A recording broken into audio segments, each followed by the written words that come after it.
Play. Ay, nako. Ano ba yan? Sige, para makita nyo. Habang naghihintay tayo, 1 minuto lang naman to. I'm going to teach you how to fold this really easy paper airplane that flies very well in 60 seconds or less. All you need is an 8.5 by 11 inch sheet of paper. So let's get started. On your mark, get set, go. Fold it in half like so.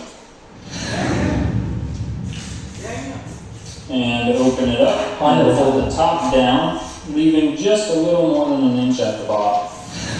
Open that back up and fold down the line you just made. And fold again. Now fold to the center to make triangles like so. Do both sides. And then open those up and fold to the creases you just made. And once you've done that, tuck these layers into the central pocket and lay your model flat like so. And fold it in half on that center crease. Now just fold the wing like so.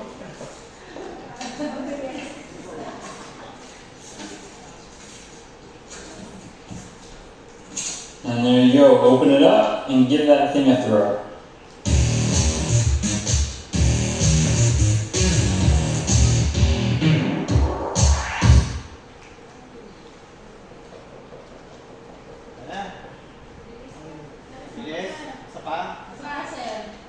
Hi.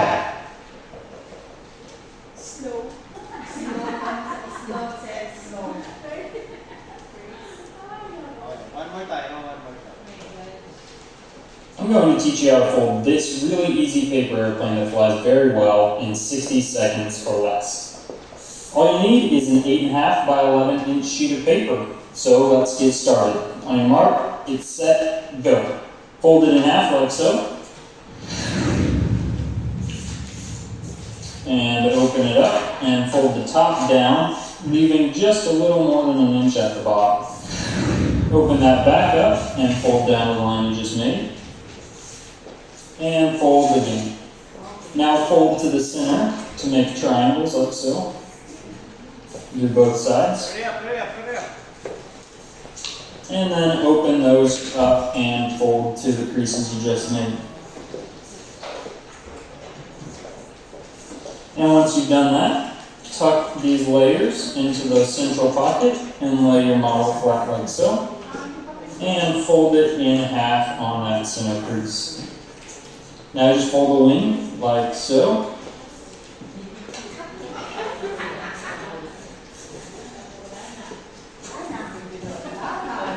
And there you go. Open it up and give that thing a throw.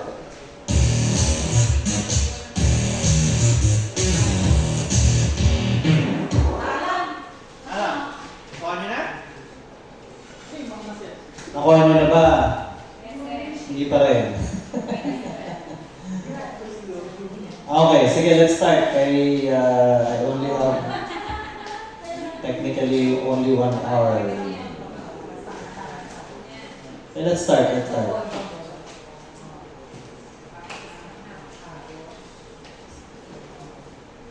So, welcome to the third installment of our continuous improvement activities calendar year 2024.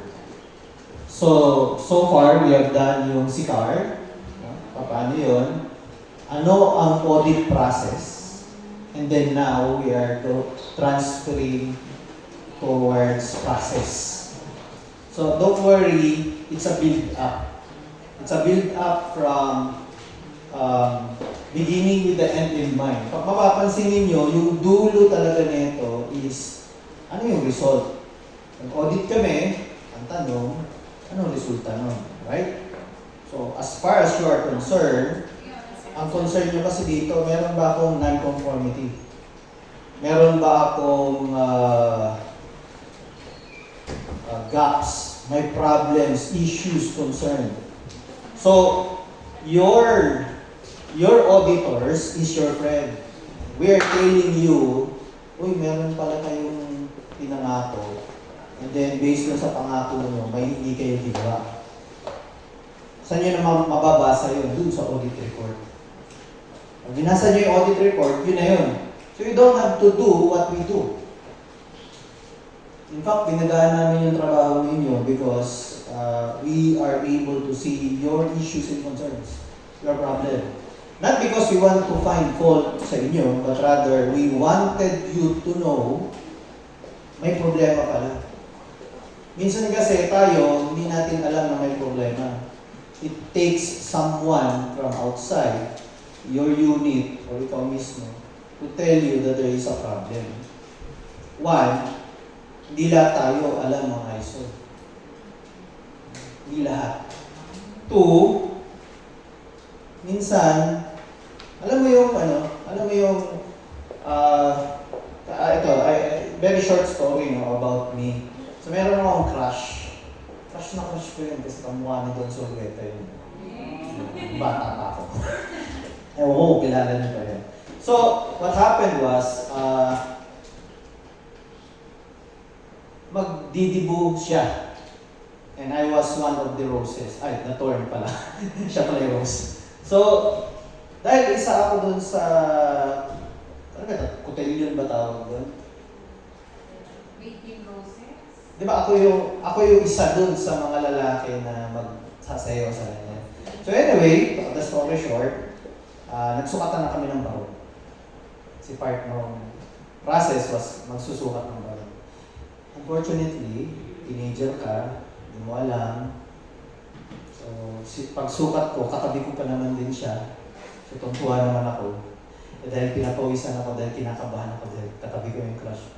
Pag angat ng kiligili ko ay nakita ko siya gumano. What do you think was happening right there and there? Hindi ko alam na meron pala akong angit. I really don't know. I was oblivious of that fact. Why? Kasi yung ilong ko, sanay na siguro sa sarili ko. Hindi ko alam. I mean, nobody told me, my parents did not told me, my kapatid did not told me. Basta, wala akong alam. And it took someone from outside me, from outside my family to tell me, "Hoy, there's something wrong. May amoy ka." Bukod sa nakakahiya at wala na akong pag-asa. So, but the lesson of the story is, it takes someone from outside to know if there is a problem.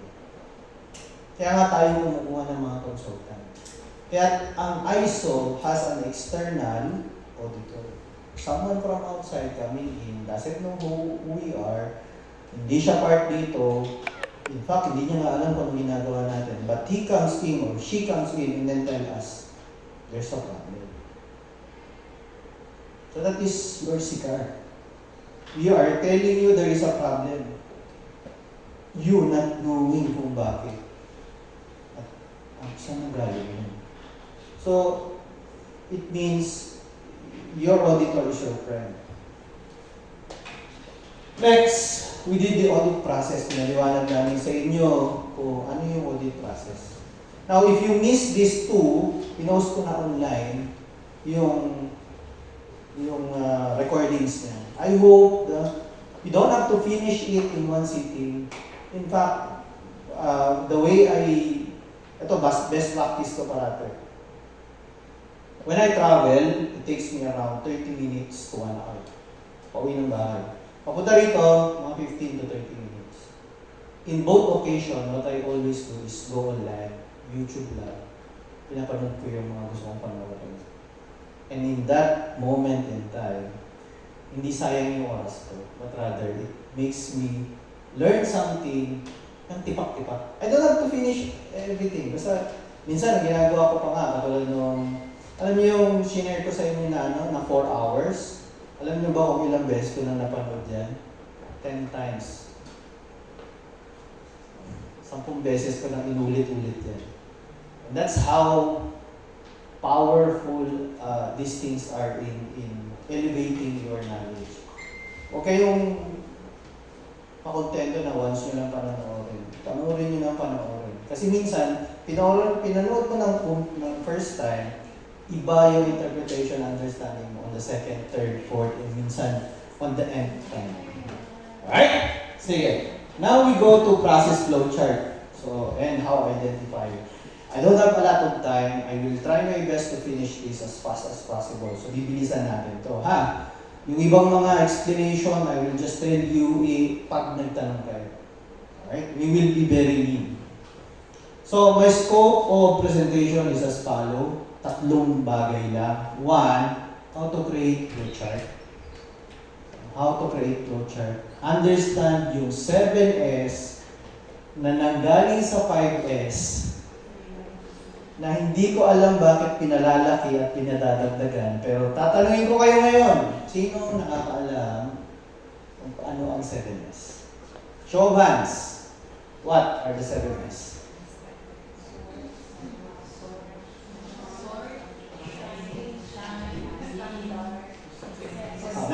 Natatandaan nyo ba? Hindi, natatandaan nyo ba? Everyday? Ginagawa nyo? Kung hindi nyo matandaan, hindi nyo gagawin. At sakaling natatandaan ninyo, ginagawa nyo ba araw-araw? Kasi ang 7S, you should do that every day. Bakit yung pinapahirapan nyo sarili nyo doing something that you don't even remember? And did you know that the 5S came from Japan in the Toyota production system? Sila nag-invento niyan. And did you know why Toyota is still a relevant organization and a business operation until today? Because they have the habit of doing 5S every day. But dinevelop ito ng Hawks, yung from 5, ginawa nilang 3.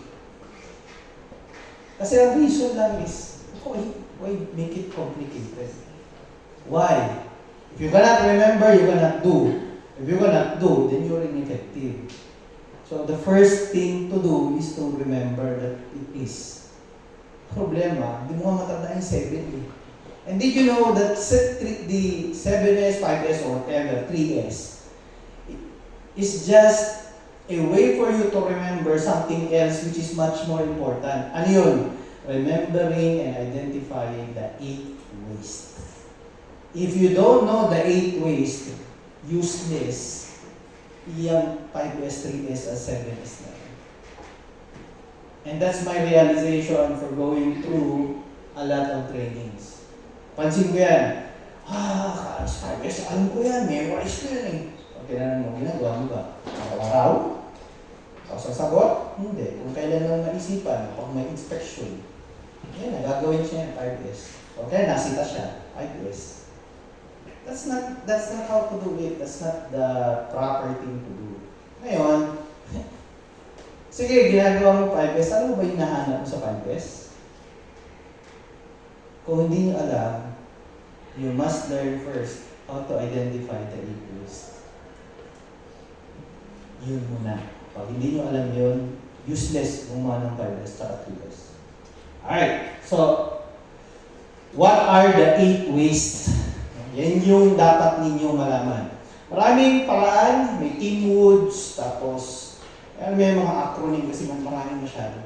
Pero later, I will show you how to, not really memorize, understand. Kasi in everything that you will do, dapat may istorya.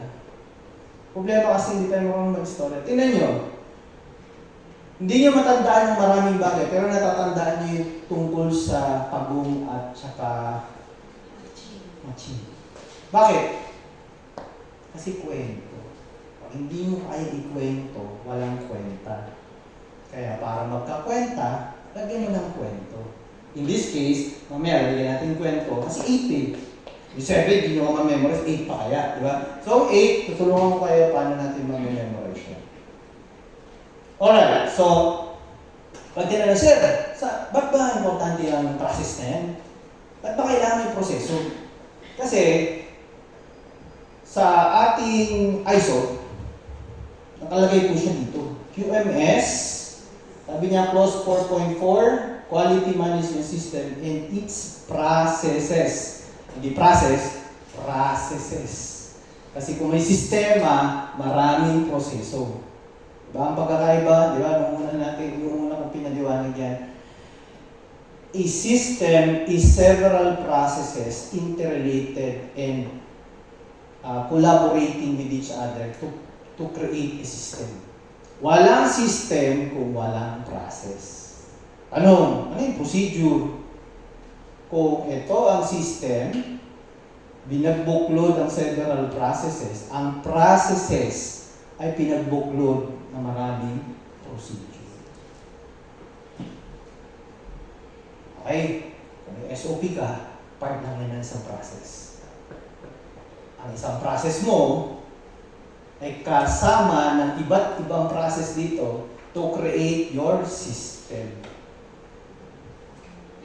So, wala kang proseso. Sabihin, wala ka sa system. Pero ito yung challenge. If you have a process, kailangan hanapin mo yung system na kung saan, asan ka dun sa system. Sample, laboratory. Sino ang ending ng process mo? Kung may input ka, meron kang output. At para ma-create mo yung value, from an input, i-convert mo siya para maging output. Anong output nyo? Laboratory result. Di ba yun? Saan pupunta yun? Sa patient ba o kay doktor? Sino ba nanghihingi? Kay doktor mo. Di ba? Ang input is the request from the doctor. Right? O kung siya ang nanghingi, kanino may babalik? Kasi siya yung customer. Diba? Okay. So si doktor, saan si doktor naka-assign? Sa clinics. Sino dito ang mga nasa clinics? OPD. OPD, right? So, dapat yung end ng process niya would be the start ng process mo. Right? Kasi yun yung interconnection ninyo. And both of you, kung kayo lang ang mag-uusap, kayo yung system. Gets na? Malinaw na, ha? Okay.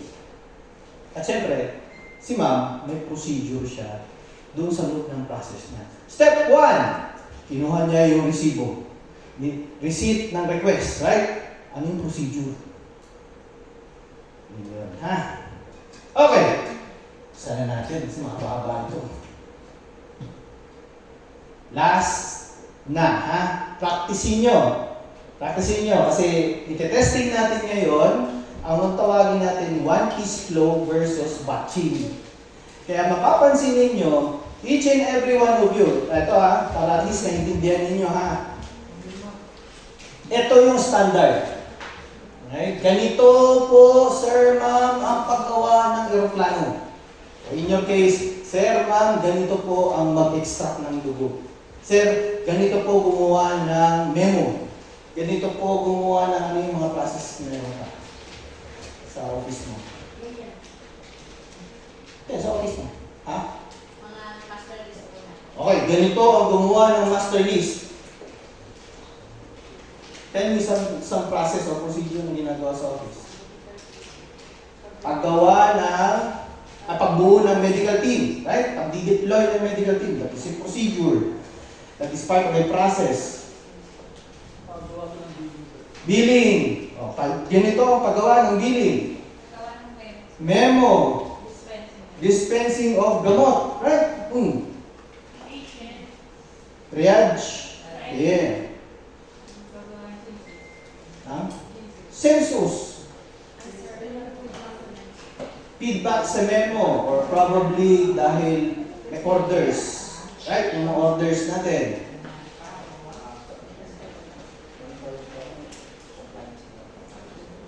Monitoring of compliances. Ma'am. Isa lang. Kahit isa lang doon. Hematology, pagkuha ng dugo, extraction ng dugo, or pag-process ng dugo. Right? So, name it what you want. Ito yon, paggawa ng eroplano. This is the procedure on how to make a plane. So, imaginein mo, ganun yung ginagawa mo ngayon. But, you are part of a system. Pag mapapansin ninyo, Marunong ka nga. Ito, standard mo yan ha. So, gagawin na natin ha. 1 minute lang naman to. Ready? Sundan nyo ha, sundan nyo. Kailangan sumunod kayo kasi ito yung standard. So, kayo, pag pumunta kayo dun sa office nyo, di ba may standard yan? O, dapat ganito yan. Dapat ganito yung gagawin mo dyan. Dapat dito may lingkod. Dapat ganito kabilis. Ganito mo umpisan. Ganito mo matapos. Kasi may standard. Yan yung standard ng paggawa ng aeroplano, ha? So, tinuruan kayo, nag-orientation tayo. Ganito gumawa ng aeroplano. Ready? Go! I'm going to teach you how to fold this really easy paper airplane that flies very well in 60 seconds or less. All you need is an 8.5 by 11 inch sheet of paper. So let's get started. On your mark, get set, go. Fold it in half like so. And open it up and fold the top down, leaving just a little more than an inch at the bottom. Open that back up and fold down the line you just made. And fold again. Now fold to the center to make triangles like so. Do both sides. And then open those up and fold to the creases you just made.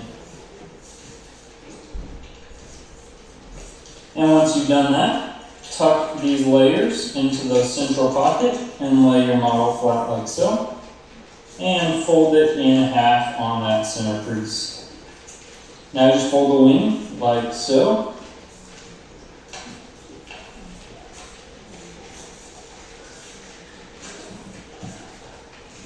And there you go, open it up and give that thing a throw. Wala. Okay. Balik sa dati. Okay, balik sa dati. May piece of paper lang. Okay, piece of paper. No, it's okay. Yan na yung gamitin ninyo. Okay, yan na yung gamitin ninyo kasi pre-fold na siya. Pag sinabi mong pre-fold, this is what you do para pag ginawa mo ang isang bagay ulit, nandun na siya. Right? It's easier to do something kung meron ka ng guide. So ano yung ginagawa ninyo sa opisina ninyo para mas mabilis yung trabaho? Di ba meron na kayong preset na habit, format, template? Kung wala kayong template na ginagawa sa opisina, para kang naggagawa ng panibagong airplane ng walang creases. Right? So that is the purpose of templates. In order for you to get it faster, finish faster. And that is also the reason that's why we have orientation. Kapag hindi nyo inorient ang tao nyo bago siya dun, worse, pumasok ka, umalis na ang kapalit mo, walang succession planning, walang template. Anong madalas yung sagot? Pag tinatanong, ba't ang tagal ng report mo? Sir, kasi bago lang ako. Sir, kasi walang template. Yan ang nangyayari sa inyo, kaya hindi nyo siya masundan ng una. Kasi bago ka eh, right? Pero kung meron ka ng template, isn't it much faster? Pero wait, there's more. Because we are not talking about single processes. Because you are part of the system. If you don't do your job, babagal ang proseso ng iba. Imagine mo, kung it takes days for laboratory to finish, ano ang sasabihin ni OPT sa pasyente? Bagal naman, sasabihin ng pasyente. Ang tagal naman, kaya tayo maraming complaints. Sabi nga, ang pasyente, wala akong pakialam kung paano nyo i-deliver ang results. I don't care. Mag-meeting kayo ng 1,000,000 beses. I don't care. Mag-meeting kayo ng 1 beses versus 1,000,000 beses. I don't care. What I care is the result. Sir, kasi hindi kami nag-training. I don't care. Sir, pinadala ko kasi mag-training si Major Salvacion. I don't care. I care. Nabigay mo ba ang result? Kita nyo? There is a big difference between our processes, our system, versus patient satisfaction. Kailangan bear that in mind. That's why the effort sa atin, sa part natin as personal, is to improve the process. So in order for you to improve your process, first, individually establish your process. Individually, dapat yung proseso mo, may step by step na yan. Maglagay ka na ng template. O pag sinabi kong process ng laboratory, within 1 day, 1 hour, kayo ang mag-set. Kasi naglalagay na kayo ng standard. Then in order for you to make it faster, you need to have templates. Kasi doon mo lang i-improve yan. Okay, pero wait, there's more. Kasi nga, gagawin natin ngayon ang alin? Batching versus one-piece flow. Ano napapansin nyo kay records kapag dumarating ang pasyente? Di ba ang ginagawa nila, iniipon muna, and then dadalhin sa taas. Kayo, pag namimili kayo ng grocery, pagdating nyo sa bahay, anong ginagawa ninyo? Lalo na kung puno yung likod, no? Puno yung likod kasi kami bibili ng grocery for the month. Anong usual na ginagawa natin? Kukunin mo, ilalagay mo sa pinto, pabalikan mo ulit, tapos lalagay mo sa pinto, kukunin mo ulit, then lalagay mo sa pinto. Ang tawag doon, batching. Batching yun. Pero ako kasi, from the pinto, pupunta ka ulit doon sa harapan ng refrigerator, kukunin mo na naman sa pinto, harapan ng refrigerator. We always think that that is faster. Now I will prove to you that one-piece flow is much faster. Paano? 1, 2, 3, 4, 5, 6. 1, 2, 3, 4, 5, 6. Hindi sila kasama kasi hindi sila nag-orientation. Manunood lang sila, audience. Okay, so this one will do batching. This one will do one-piece flow. Nakita nyo kung paano gumawa ng aeroplano, right? So, submit all your templates sa first person. Come on. Ano nyo? Yung ganyan na. Open.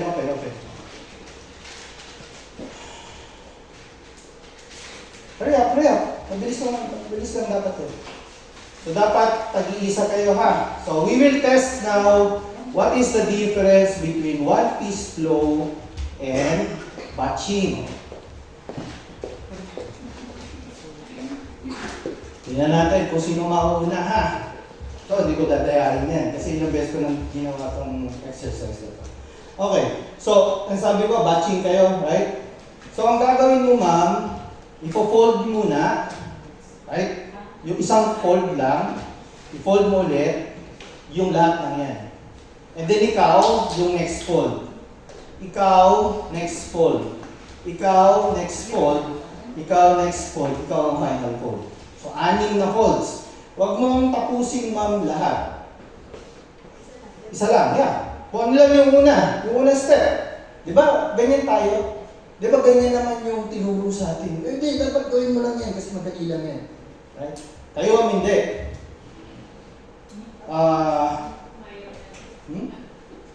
Paano? Hindi, kasi ganun yun. Yung sa inyo naman ma'am, what you will do is to be able to fold it, right? Fold mo, tapusin mo na siya, and then push mo na ito.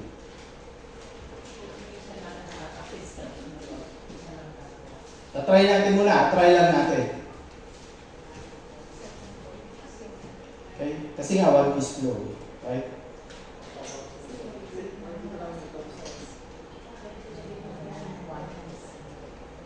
Okay? So you have several stages. Tama? Ito, isa lang. Talaga, break. Wala pa. Orasan ko pa yun. Okay, ready na? Ready na ba? Tingnan lang natin, testingin lang natin. Ano ang difference niya? Palagay nyo, sino mauuna? Parang ganun ba? Okay, ready? Are you ready? Are you all ready? Ready? Go! Hintayin mo.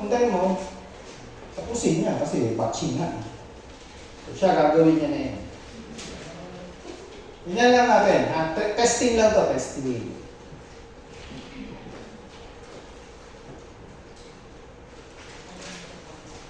Pass mo na. Hanggang dulo na yan. Hindi. Tapusin mo.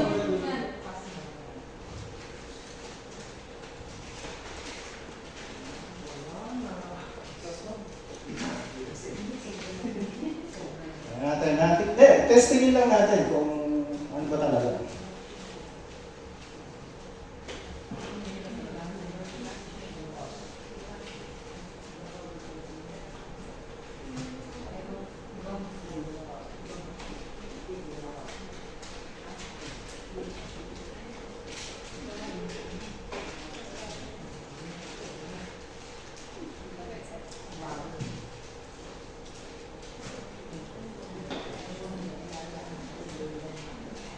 Oh, may sira. May sira ba?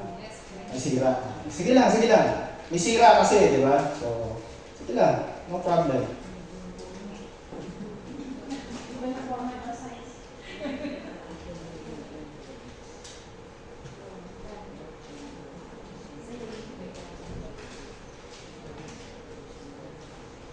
Pasa mo na dun. Kasi tapos na di ba? Tapos na, right? Ginawa niya na eh. Wow.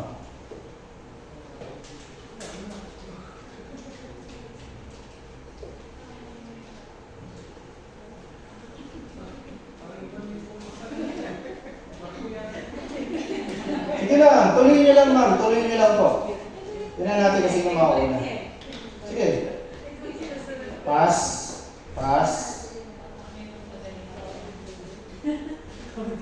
Sige lang. Okay. Tapos na?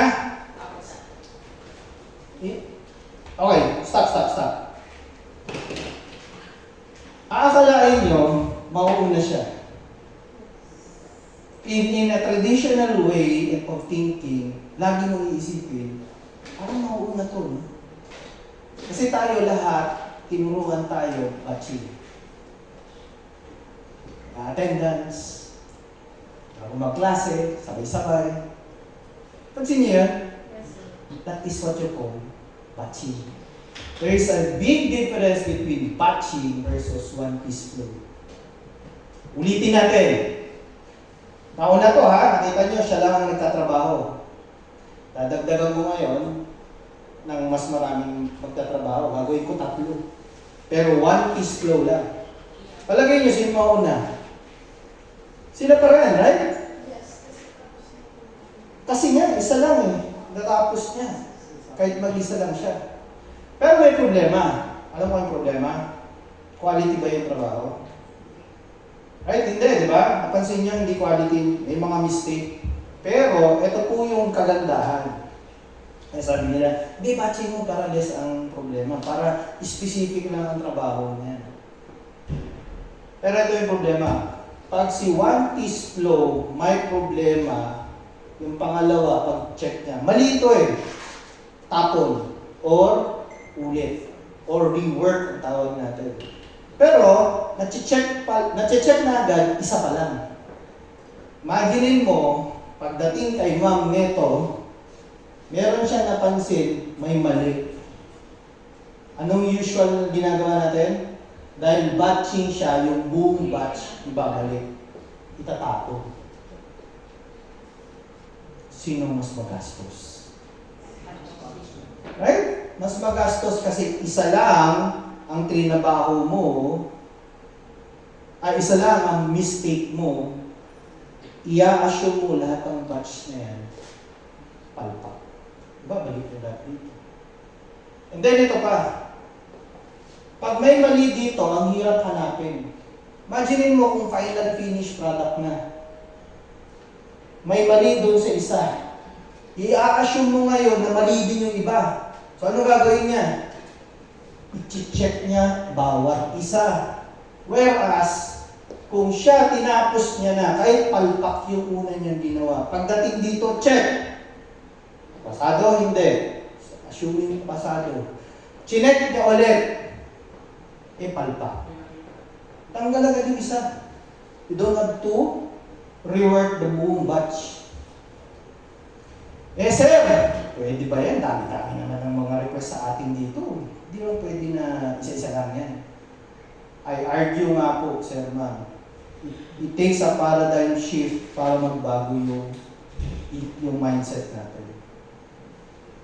So, yes, may standards. Right? Yes, may templates. The question is, ikaw, mabilis ka. Paano ba?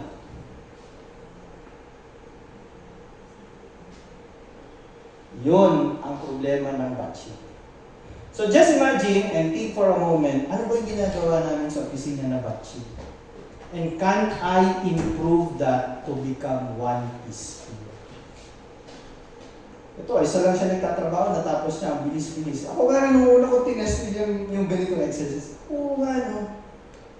Mas mabilis pala talaga ang one piece flow. Sa mga manufacturing company, and if nakinig kayo dun sa 2-second lean, nung binago nila per order, wala silang inventory. Per order. Mag-order ka ng certain appliance, gagawin nila right there and then i-deliver na yan. Walang inventory. Bigyan ko pa kayo ng isa pang problema. Dahil binatching mo, batching din yung supply. Batching din yung supply. Kung assuming na yan may gulong, kung kotse yan, right? Yung gulong, i-stock mo rin.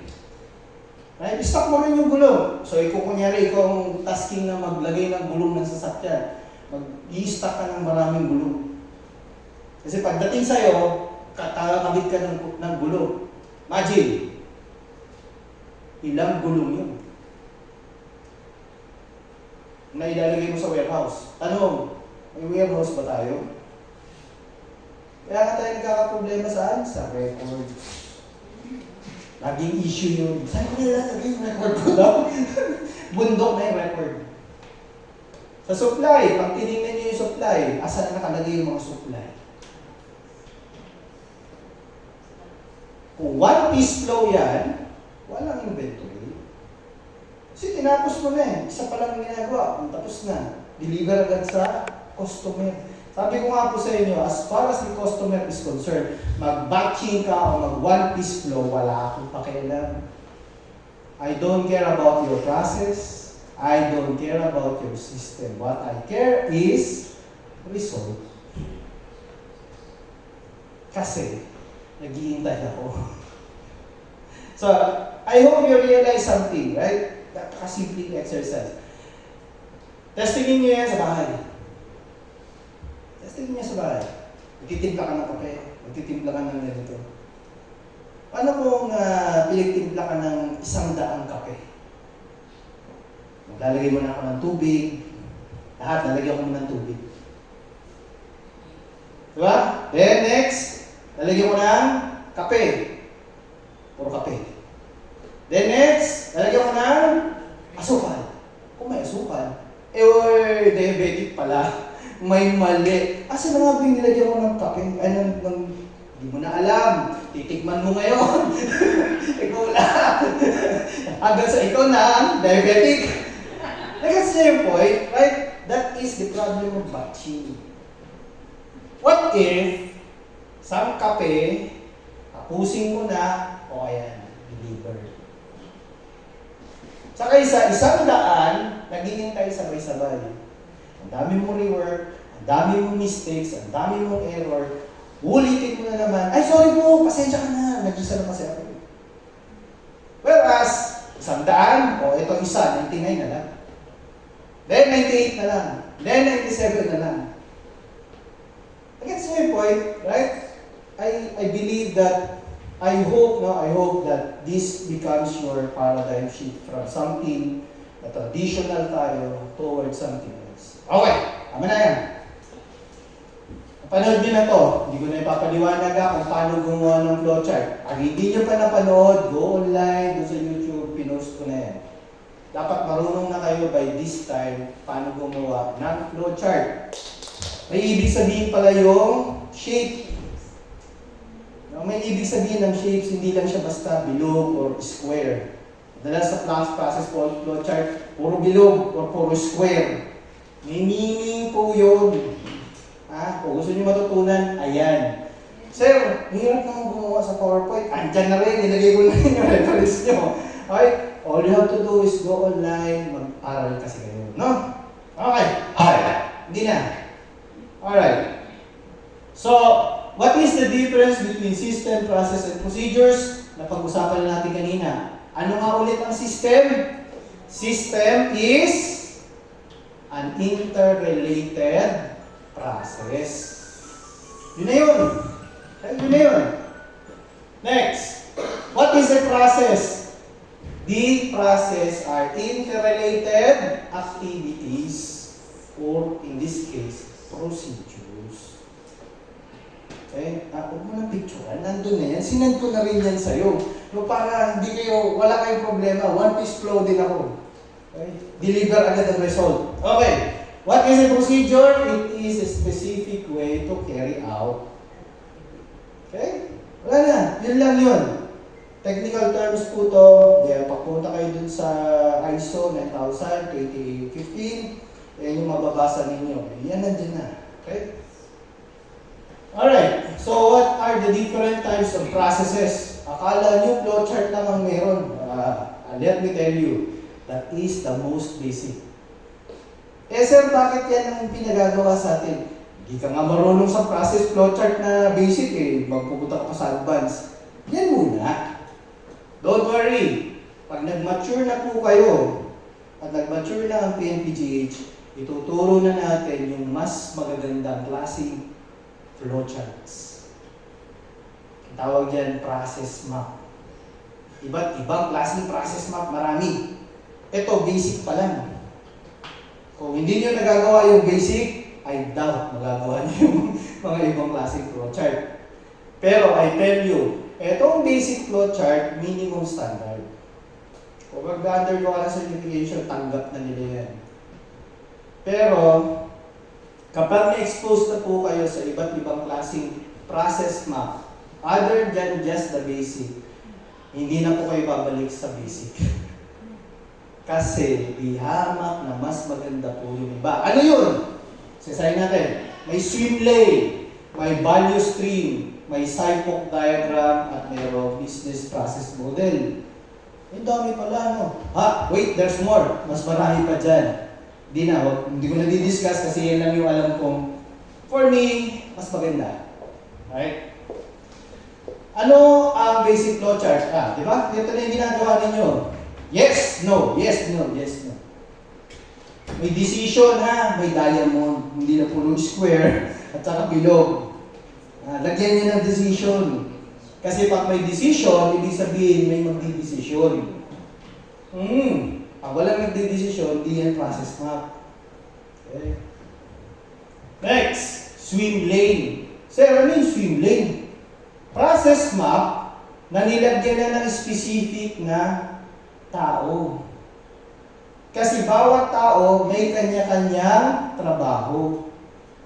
Example, katulad ito, si customer nag-place ng order. And you start ng process, right? Kanino niya ibibigay? Kay sales. Kasi si sales, i-confirm niya na may order. Example, doon sa McDo, right? Pagpasok doon sa McDo, mag-order ako, isang Big Mac. Si sales, si cashier, isang Big Mac. Kanino pupunta susunod? Kay check inventory, ipapasa niyo ngayon sa likod, right? May Big Mac ba dyan? Wala pong Big Mac. Gagawin pa lang namin 5 minutes, 15 minutes. Sasabihin ni sales kay customer, are you willing to wait? Diba? Naging ganun, diba? Willing to wait. Ipaprocess niya yon yung Big Mac. Kanino pupunta? Is the product in stock? So, chine-check ni finance, meron ba wala? Wala tayong burger! Grabe, order ka na. Ayan yun, di ba? So, si finance, andun din pala siya. Siya ang purchasing.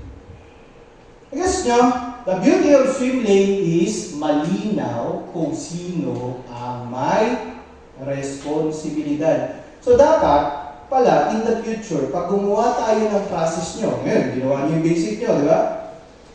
Ikakabit nyo na ngayon yung job description. So that, in the future, yung job description nyo is hindi lang nakalagay doon sa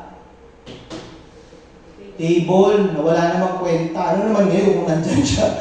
Ano mapapala mo dyan? Wala, sayang lang, papagulo lang dyan. Scotch tape, tapos papel. So wala naman, silbi. Ano lang yan? Nung AG or site, tinitingnan. Pero din, wala kwenta yun. Bakit?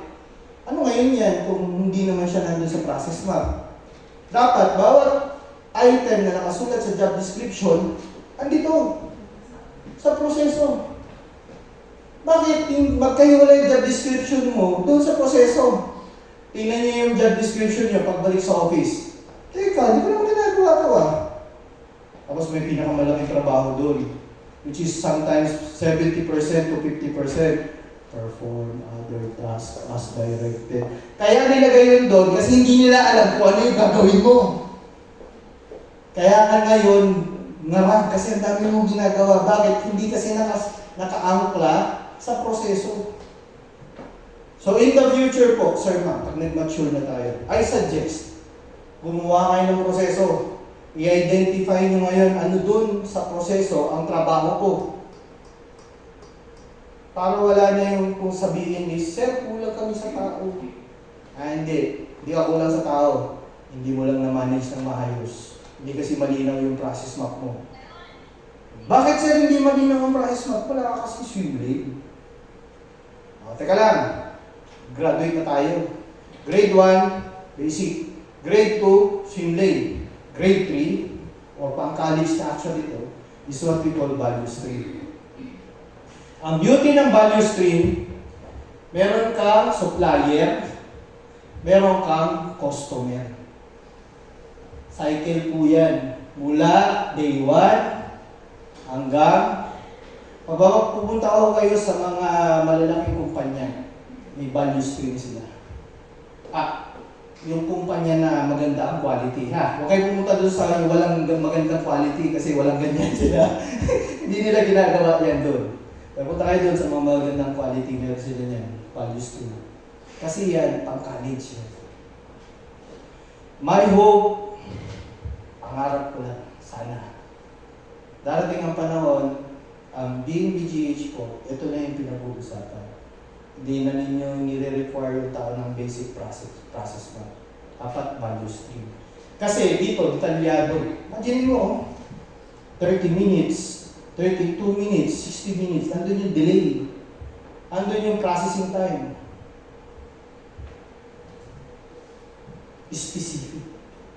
Yung citizen charter na yan, basic, for me, hindi effective.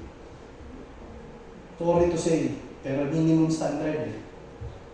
Kung yan nga, wala ka, ganito ka pa. So, umpisa ka muna doon sa umpisa. Right? Sige. Not saying it's bad, I'm just saying may mas maganda. Next is SIPO. So far, ang DPL, sabi nila, ito na daw yung ginagawa nila. Ang SIPO versus sa value stream, ito mas generic. Supplier, may input, may process, output, customer. Pero very generic. Ano pa isa? Ito naman po yung business process model and notation. Pag mapapansin ninyo, para siyang pinagsamang SIPO at saka si swim lane. Pansin ninyo? So, question. Sir, ano mas maganda dyan? For me, yung holy grail is the value stream. Sana dumating tayo doon. Pero, huwag muna. Grade 1 pa lang tayo eh.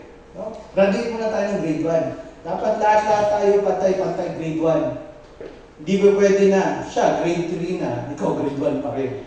Dapat lahat tayo sabay-sabay tayo mag-improve. Pero sige na nga, grade 1 muna tayo. Walang problema, darating tayo dyan.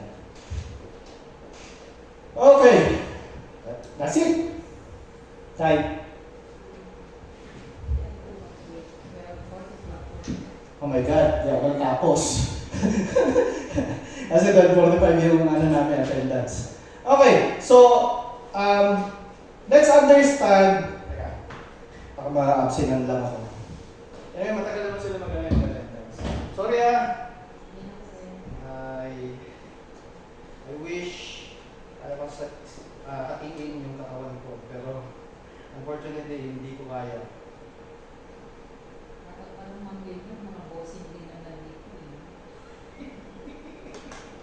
Saka na sila. Kayo muna. Bakit? Sino ba utusan?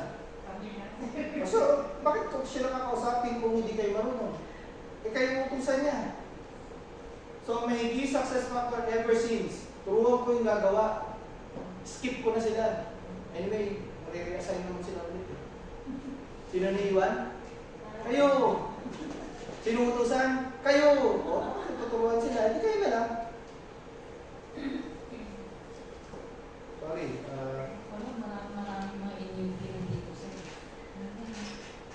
Sana. Kami sir ang naiiwan sa office. Wish ko lang, no? Kasi mga pulis na assign. Share natin yung ano natin. Huwag kayo mag-alala kasi hindi na ako nag-iisa. Andiyan na kayo. Share natin yung share. Sorry lang just give me a minute, right? Sorry po. If you have personal recipes, go ahead.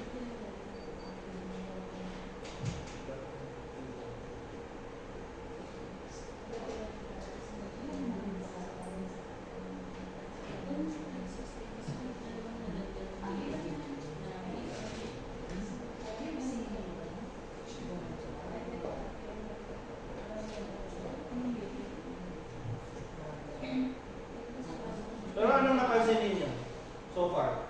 Sa natutunan niyo? Tapos, ako, nung natutunan ko nga yung ganyan, ang dami natin ginagawa sa PNP na business as usual, tapos we never learn. We never learn. Sabihin nun, laging itong default na sagot. Kasi dati nyo yun. Kasi, nabutan ko na yun. Eh, mga usual sagot natin, di ba? Unfortunately, ngayon po, sinasabi ko na po sa inyo, marami pa po iba. Sana mamulat ang mata. Sana. Yeah, sana. Sana lahat po permanent sir. At this point in time, sa dami din ng mga ganito kong ginawa, I try to develop, sa dami din ng nakadebate ko. Hindi naman nakaaway, nakadebate. Minsan, I learned the hard lesson that there are some things that you will not change. There are some things that you will not change, especially people. Kaya nga, pag tinatanong ako, sinong ano mo dyan? Sino ang titrain mo? I don't care kung wala kang alam. Ang gusto ko lang, minimum requirement ko, willing to learn. Yun lang. Wala nang iba. Ikaw marunong? So what? Ito, kaya ka nandito ako, tuturuan kita eh. Tulungan tayo. Pero kung hindi ka willing to learn, ang hirap turuan nun. Meron ako eh. College graduate, PhD, pero hindi matuto. Bakit? Unwilling to learn. Kaso, ipag-debate pa dun sa floor, kesyo.